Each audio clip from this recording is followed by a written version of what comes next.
Hey guys, thanks for tuning in to this session on Swiss ball exercises for leg definition.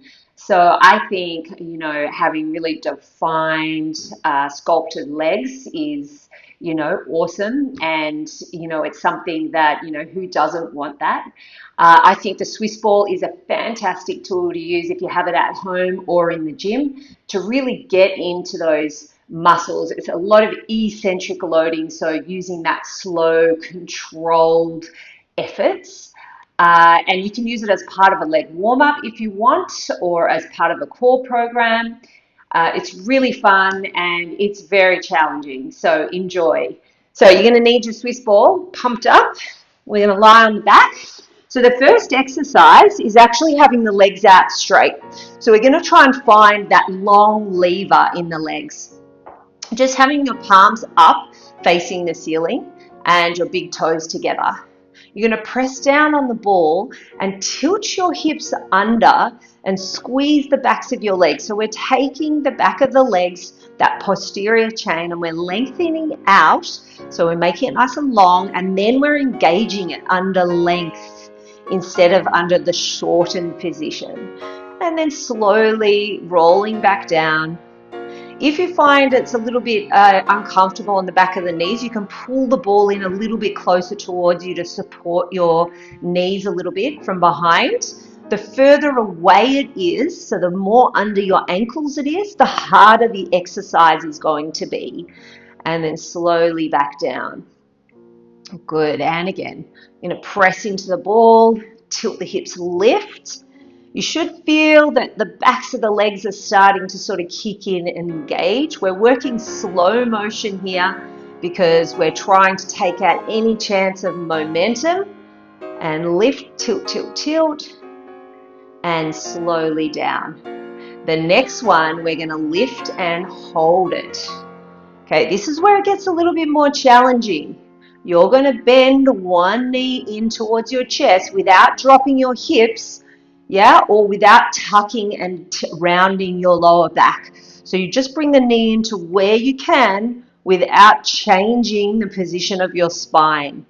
Then you're going to do the other leg, bring it in, toes are facing the ceiling. You should really be feeling the backs of the legs here. Try to notice if your bottom wants to disengage, your glutes. So you want to really press down and make sure that you're tucking your hips and you can still engage your glutes as you bring the knee towards your chest. And just nice and slow. Good, one more to each side. Slow. Good. Slow. And out. Now we're going to roll it down. Bring the knees in this time. Feet are on the ball. Flat. So you have a choice here to pull the toes back and dig the heels in, or to keep the feet flat.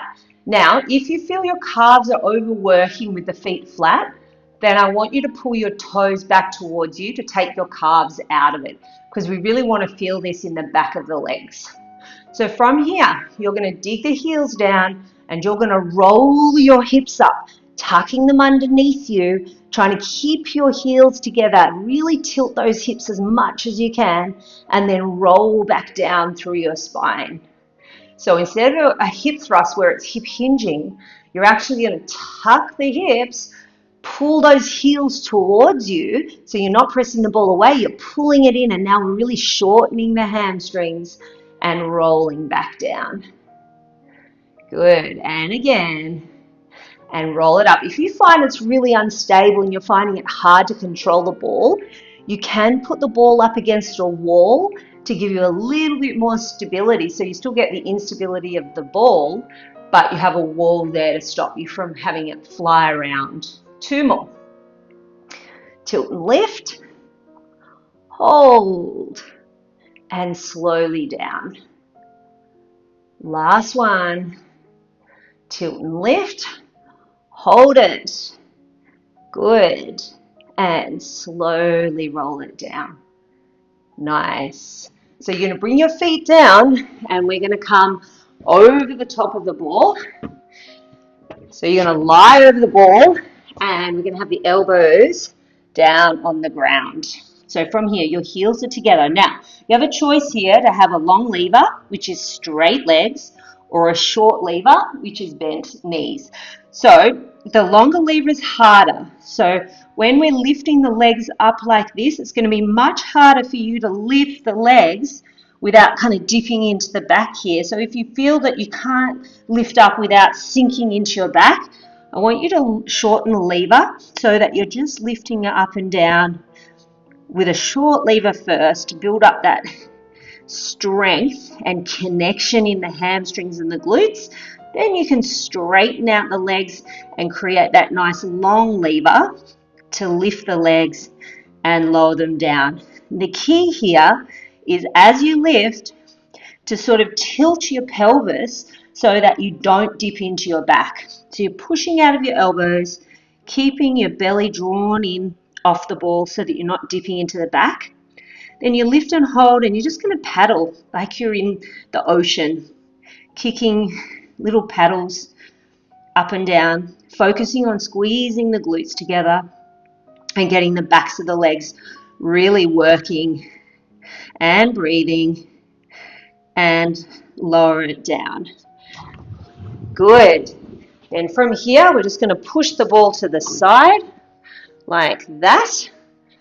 Good, nice. We're going to bring the legs in front and you're just going to stretch forward over your legs to stretch out those hamstrings after really engaging and working them. You can add weights, ankle weights, to the leg lift exercise once you master it without weights, just to give you that extra challenge. I hope you enjoyed that little leg sculpt session. If you enjoyed it, then please subscribe and drop any information or anything you want to know. Just drop it in the comments if you have questions. Thanks.